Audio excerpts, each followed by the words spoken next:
Pessoal, estou aqui com o Daniel Herold, foi aprovado no último concurso de analista. Obrigado, Daniel, Não, pela não. sua presença. Daniel estudou para esse concurso de analista e ele vai contar um pouquinho para a gente da sua história. Daniel, como é que foi sua trajetória nos concursos públicos? Cara, assim, eu entrei pro serviço público com praticamente 17 anos, né? Por liminar ainda, Sério? 17 para 18, no Ministério, na época, né? E assim, não foi uma classificação muito boa, foi cadastro de reserva, esperei um tempinho, terceiro nomeado e tal. Fiquei bastante tempo no Ministério do Esporte, continuei tentando concurso para ensino médio. Inclusive até joguei a faculdade mais para frente para tentar passar num melhor. E em 2012 eu fiz meu último concurso público, que foi do TRE de São Paulo. Aí fui para São Paulo, lá fiz faculdade. Depois de 2012 para cá, para 2023, não fiz mais nenhum concurso público assim, desses assim mais genéricos. Assim. Aí de lá eu fui para o TCE, fiquei, sei lá, 6 anos no TCE, um tempinho. E no TCE eu comecei a estudar para o Itamaraty. Aí fiquei uns 4 anos, 4, 5 anos mais ou menos estudando Itamaraty. Para diplomacia Para mesmo? diplomacia. Então o concurso não aproveita nada para outras matérias, máximo inglês. E aí quando foi agora em 2023, uma colega muito amiga minha lá pegou e me deu o toque. Pô, vai ter o concurso da Câmara, nunca olhou, nunca pesquisou a respeito. Aí começou a nascer ali, né, tal, essa vontade. Fui olhar a questão de olhar as comissões e tal, aquele trabalho. Eu lembro de eu olhar lá, você andando pelas comissões, mostrando o que fazer. Eu comecei a ficar encantado ali. E, poxa, eu vou tentar esse concurso. Já tinha sido autorizado. Cara, isso foi em agosto. Então já estava quase... Saindo do edital. Junho, julho ali, quase saindo do edital. Aí eu pensei, cara... Provas em dezembro, hein, pessoal? Provas em dezembro. E aí, mais de 10 anos sem estudar para concurso. Assim, né, outros concursos, assim, as matérias tradicionais, né, constitucional, administrativo. Aí eu pensei assim, cara, fui olhar os históricos do concurso. É um concurso que chama muita gente, e chama todo mundo no cadastro de reserva, passa os 4 anos chamando.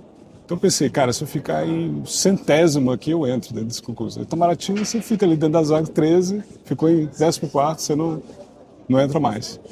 E aí foi legal, né? Aí vamos tentar estudar, trabalhando e tudo mais, né? Continuei trabalhando. Tirou férias, licença, alguma coisa assim? Cara, tirei férias no último mês só, mas até lá eu estudava ali minhas...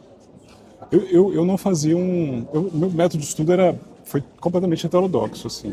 Eu pensei assim, cara, eu vou ter muito pouco tempo de estudo, 6 meses. Já você conta do método de estudo. Tá, Vamos pensar o seguinte. Muita gente me pergunta, mais ou menos um caso parecido com o seu. Você até deve ter visto que eu respondi dúvidas desse jeito. André, tô há 10 anos sem estudar, tô há 16 anos sem estudar. É possível passar na Câmara em tão pouco tempo? Né? Eu tô aqui. É possível, Daniel tá aqui. É possível, eu tô aqui, dá para passar. O próprio professor também foi um caso assim, porque... Só que é difícil dizer que eu estava sem estudar, porque o professor sempre estuda, né? Então eu estava contando agora para o pessoal da minha sala que quando abriu o meu concurso de 2012, eu não ia fazer.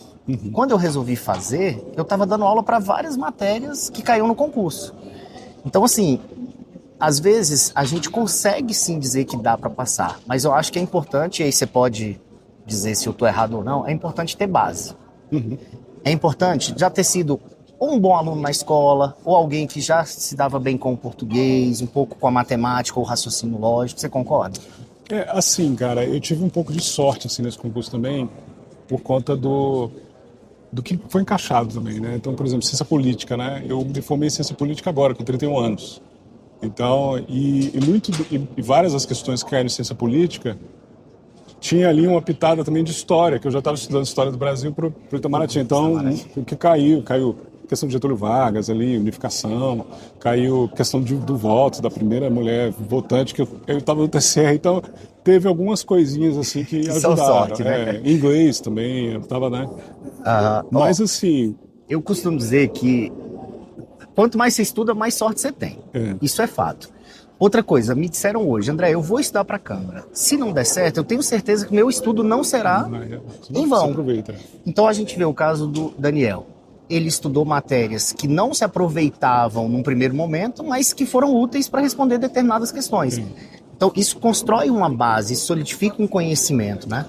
Mas é porque sim, tem muita gente também que que tá com pensamento assim de... Ou que até falou, né? Não, mas você já tinha uma base muito forte. Cara, eu tava 10 anos sem estudar, então... Lei 14133, eu tive que pegar do zero, porque o que eu tinha pego lá atrás era 8666. Mudou tudo. Então mudou tudo. Mudaram as modalidades, a administração, muita coisa foi escrita há pouco tempo, tinha ali uma bibliografia própria da FGV, regimento interno peguei do zero, processo legislativo constitucional, que também depois nem caiu em constitucional, eu peguei também do zero. Então, assim, as matérias eu reconhecia um esqueleto, limpo, né? Você conhecia ali algumas coisas assim, mas muita coisa eu tive que pegar do zero e deu tempo. Dá tempo.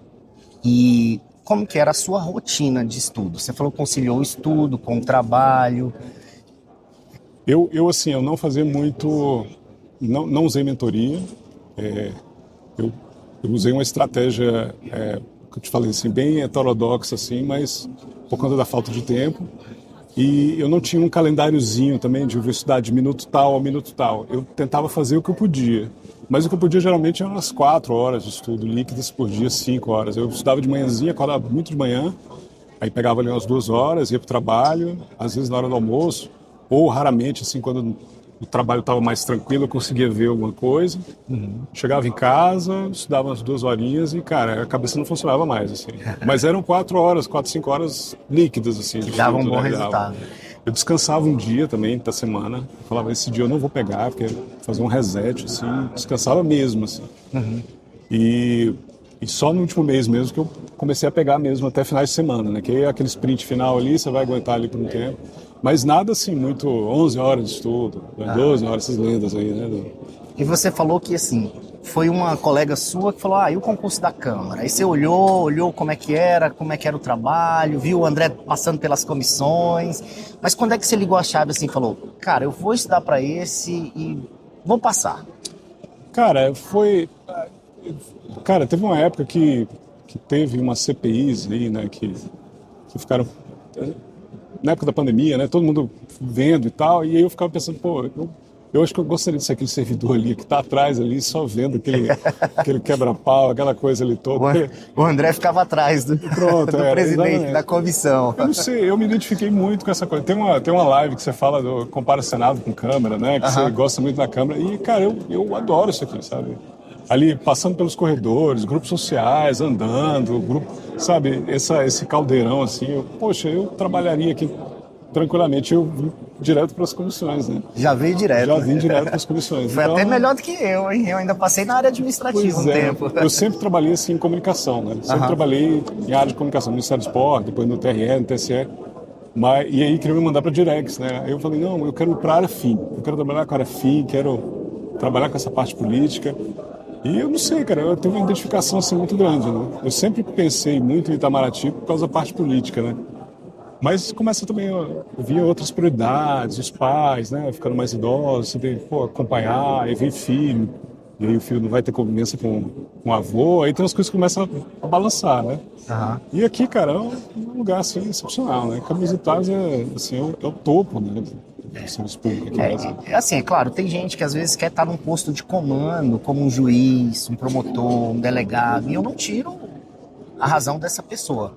Mas assim, o salário, o nosso é praticamente idêntico. Claro que às vezes o juiz tem lá algumas vantagens, que a gente pode até discutir algumas validades ou não, mas eu penso assim que em termos de tranquilidade e responsabilidade, aqui provavelmente é o melhor concurso que você tem. Porque assim, claro, a gente como assessor tem certas responsabilidades. Mas é aquela coisa, você é o assessor. A caneta mesmo é do deputado, né?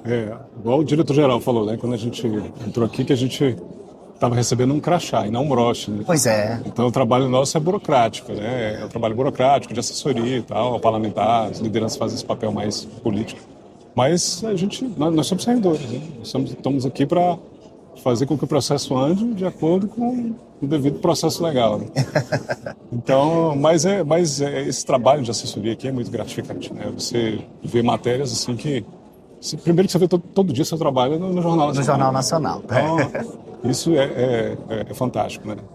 E acho que foi isso, sabe? Essa visualização de estar aqui, fazendo a parte carreira do processo mesmo. Assim, questão de salário, assim, se a gente olhar em realidade do Brasil, eu era técnico judiciário, eu já recebi um salário muito bom. Então, mas toda essa questão assim, do trabalho, do ambiente, da possibilidade do concurso chamar muita gente, sabe? Assim, deu aquele gás ali adicional de, se eu reprovar, pelo menos eu quero reprovar tendo o pensamento de que eu fiz tudo que foi possível. O meu melhor, Assim, eu acredito que a gente fala assim, não, eu vou passar. Claro, ninguém tem a fé absoluta, eu vou passar, pronto. Todo mundo tem, assim, um plano B. Pô, cara, se eu não passar, eu vou continuar, eu vou fazer aquilo. Mas, assim, essa chama, eu falo muito isso, essa vontade, esse querer, assim, quando ele acende, você fica praticamente imparável. Porque, assim, você teve pouco tempo. O pessoal tava me perguntando, André, como é que você estudou? Cara, eu estudei, às vezes, escutando aula no carro. Eu coloquei celular no coisa do shampoo, no banheiro, tomando banho. Então, assim, quando você quer mesmo, você faz. Às vezes, 4 horas renderam porque você fez por onde. Então, assim, eu queria muito que vocês pensassem isso também, sabe? Às vezes não é ter o tempo todo livre, às vezes não é ter todos os materiais do mundo, é ter a vontade. É essa vontade de passar que eu acho que é um diferencial. Mas fala um pouquinho de como você estudou as matérias, então. Um pouquinho de estratégia mesmo. Você usou, que não necessariamente significa que valha para todo mundo. Não, é uma coisa específica para mim, foi uma aposta também, né? Não deixou de ser uma aposta. Sim. Então, eu fiz várias apostas nesse meu planejamento. Mas tem essa coisa, né, de sempre estar ali com... Eu peguei as aulas, pegava aulas, eu pegava podcast também de os professores do OneRoad, fiz alguns podcasts para você ficar só ouvindo. E, cara, eu via a todo momento. Então, assim, carro, ônibus, aula, às vezes no trabalho, estava ali trabalhando, ouvindo, voltando, exclusivamente regimento. Então, assim, o meu foco para esse concurso foi regimento interno. Eu falei assim, eu vou dedicar 50% do meu tempo para regimento interno e regimento comum. E porque é uma matéria, primeiro, que vai cair no discursivo. Não, mas podia cair qualquer matéria de conhecimento específico. Cara, eu pensei o seguinte, se cair AFO, tudo bem, eu me lasquei. Não vou. Ou não. Não, mas eu digo assim, eu não vou estudar para você, porque o regimento. Eu falei assim, eu vou estudar o regimento para que, se for perguntado qualquer coisa que em uma prova discursiva, é diferente, porque você tem que saber o conteúdo. Não é igual o objetivo que você vê ali, essa aqui tá certa. Porque, essa faz mais sentido. Você consegue ali ainda. Na Agora, discursiva não, se você não souber o conteúdo, e foi isso que aconteceu, né? Se não soubesse o que era regime de prioridade, e para você saber o que era regime de prioridade, que é um assunto completamente assim, lateral, né, no regimento, você tinha que ter estudado o regimento completo. Então, assim, o meu foco era regimento interno. As outras matérias eu vou estudar por exercício. Eu vou me atualizar por exercício. Entrei no TEC. Hoje a discussão no grupo era TEC, né? TEC, pronto. Vou entrar no TEC, vou criar lá uma pastinha de cada matéria que vai ser cobrada no pré-FGV.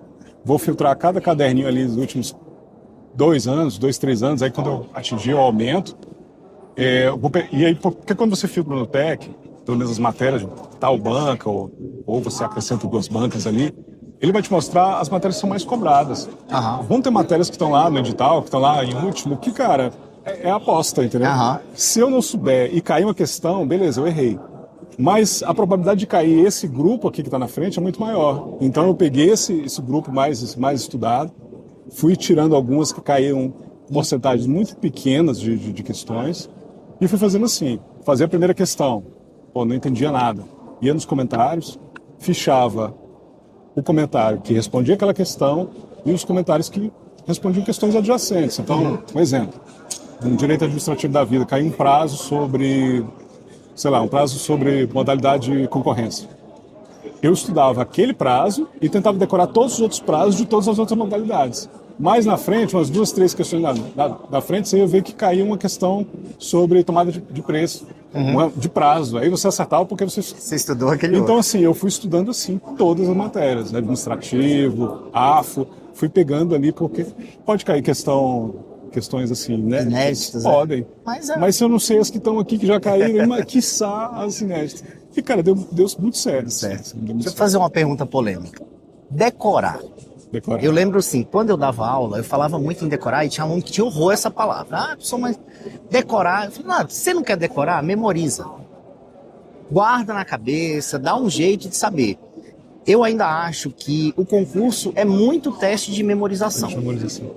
é a sua capacidade de retenção do conteúdo, claro, de associação entre conteúdos, porque querendo ou não, você não vai conseguir decorar tudo, então muita coisa você vai saber por lógica, por decorrência, por consequência, mas eu ainda acho que muita coisa tem que ser memorizada. Você concorda? Absolutamente, absolutamente. Quem for ver a prova de Direito Administrativo da FGV, dessa passada, né, para Processo Legislativo, Gestão Técnica Legislativa, cara, só caiu prazo. Foi prazo, e de você trocar o número 9 por um 7. Então, assim, é absolutamente necessário. Eu não sou uma pessoa que decora fácil, e eu tive que usar uma estratégia. Minha estratégia foi usar flashcard próprio. Eu tenho muita gente que usa o Anki, né? Eu nunca gostei do Anki. Sempre achei o Anki, assim, uma plataforma meio engessada, sabe? E o problema do Anki é que, às vezes, você faz o seu fechamento e aí você tem que passar depois tudo de novo pro Anki. Eu usava um programa chamado Remnote, que ele é parecido, só que no corpo do fechamento você já faz os flashcards, você não precisa fazer retrabalho. Entendi. Você pode ler, você pode fazer ali. Mas é flashcard, é a repetição espaçada.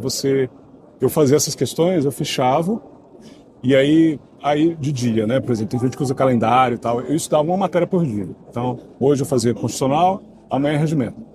Aí depois administrativo, depois regimento. Depois administração geral e pública, depois regimento. Eu fazia assim, cada dia eu ia uma matéria.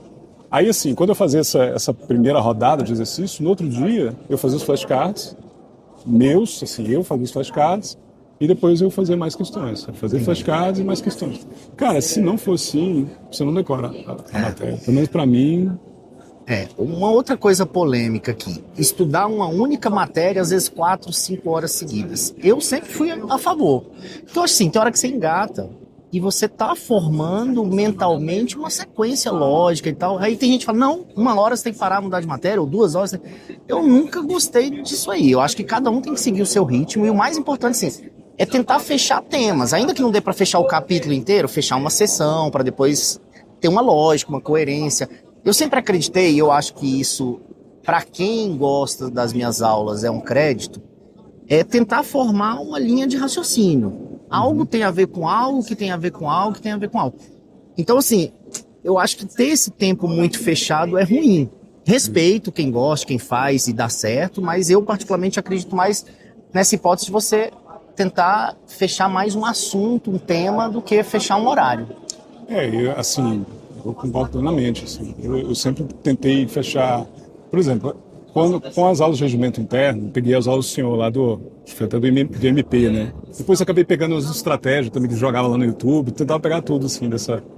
Mas às vezes eu gastava, assim, uns 3 dias, eu não pegava um PDF, eu tentava... Porque eu acho, assim, que na aula você dava o filé do negócio. Então eu pensei assim, se eu souber tudo isso que ele está falando na aula, se eu souber decorado, eu passo nessa prova. Então eu tentava transformar a sua videoaula nos flashcards. Nos flashcards, no fechamento. Então o que eu fazia? Às vezes eu demorava assim para fechar uma aula de 3 horas, 2 horas e pouco, eu demorava 3 dias, 4 dias.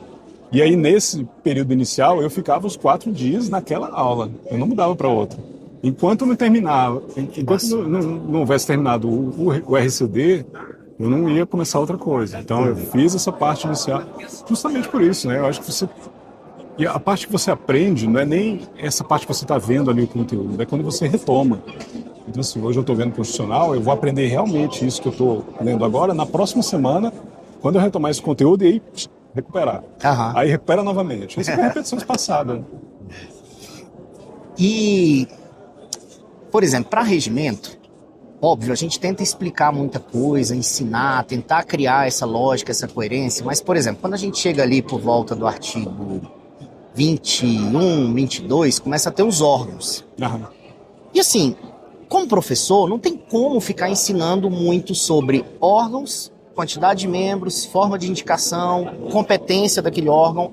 É coisa que é meio memorizado, né? E assim, para a aula eu falava pro pessoal, gente, ó, órgãos, eu vou dar aqui o que eu acho mais importante, mas assim, estuda. E na nossa prova lá do último concurso, despencou órgãos, né? Exatamente, né? Eu achei até errado cobrar aquele tanto de órgão. Assim, até dando um pouco de futurologia aqui, né? Às vezes umas questões, por exemplo, do CESP, elas são mais elaboradas, né? Por exemplo, se fosse uma questão discursível do CESP, foi até uma aposta do senhor, né? provavelmente, pô, uma coisa legal que eles poderiam cobrar, né? Colocar ali uma matéria que seja constitucionalmente, que a Constituição exige que seja aprovada por lei complementar, e colocar isso como um processo ali conclusivo nas comissões e você justificar por que seria errado, sabe? Eles tentariam associar duas coisas. A FGV, eu sei, pelo menos ultimamente, não tem feito isso. Tem cobrado a lei seca. É como se o examinador não fosse especialista, abrisse o regimento, visse o que tem ali e colocasse para você responder aquele decoreba ali. Então, por isso que caiu. Vice-presidente, quantas vice-presidências tem secretaria? Infelizmente, é o decoreba. E às vezes vai além do entendimento. Então, a depender da banca, pode cair uma coisa mais elaborada, que você tem que relacionar conceitos e tal. Mas pode vir um FGV e se vier um FGV, vai cair o decoreba. Vai cair o número que é necessário, número de vice-presidências da CMO, porque o Conselho de Ética tem tantos vice-presidentes e a comissão tem um. Então, assim, infelizmente... É o que eu falo sempre pro aluno. Às vezes é o tipo de coisa, porque assim, eles não contratam especialistas daqui para elaborar a prova. Então, o que o examinador pode cobrar é que ele não vai se enrolar. E outra, no concurso de consultor, quando eles tentaram fazer questões mais elaboradas, de 25 questões, 7, 8 eram extremamente problemáticas. Ou com 2 respostas, ou sem respostas, ou com 3 respostas. Então, assim, muitas vezes para a banca não errar, é melhor fazer esse cara crachá. São 14, não, eram 13. É chato, né? E assim, outra infelicidade, né? Tem muita gente pergunta, você fez um cursinho de redação, uma coisa assim mais elaborada. Cara, não caiu nem coesão e coerência, assim, como critério de exclusão da prova discursiva. Era simplesmente um cara crachá. Se eu tivesse colocado tudo fora da ordem, mas se tivesse colocado o prazo, o prazo de adiamento da votação, o prazo não sei o quê, tivesse colocado ali tintim por tintim, você tirava a nota máxima. Sim. Então, assim, essa é a realidade. Eu acho que a gente tem que se adaptar à realidade, né? Sim. Infelizmente, esse cara crachá é o ler, tentar ver um prazo no regimento, cara, isso aqui pode ser cobrado. Nem que for um prazo mais absolutamente irrelevante, cara, a banca não está nem aí. Mundo ideal. O examinador cobrar coisas relevantes, coisas importantes, que se usam no dia a dia. Mundo real. O que ele acha que vale a pena cobrar, que não vai dar dor de cabeça para ele na hora de elaborar a questão. Exato. Infelizmente, regimento é isso. Queria já antecipar o agradecimento pela sua participação, mas gostaria também que você deixasse assim, uma última dica ou inspiração para quem vai enfrentar esse concurso. O que você pode deixar aí como...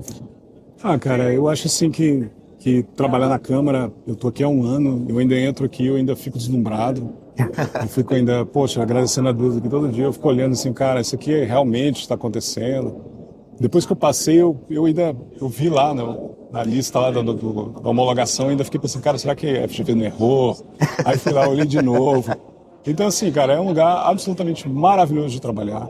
É um concurso que tem esse concurso subsequente extremamente incomum. É um concurso que tem 10, 8 anos. Chama muita gente. Então, cara, se você passar ali em centésimo, ainda acho que são muito grandes você passar. Se tiver uma boa leva de técnicos ainda muito maior, né? Porque tem muito cargo vago na Câmara. Mais de 400. Hoje, por exemplo, eu estava vendo no DECOM, né? Hoje tem menos servidores do que quando abriu o concurso de 2020, que foi feito em 2023. Então a necessidade de servidores é altíssima.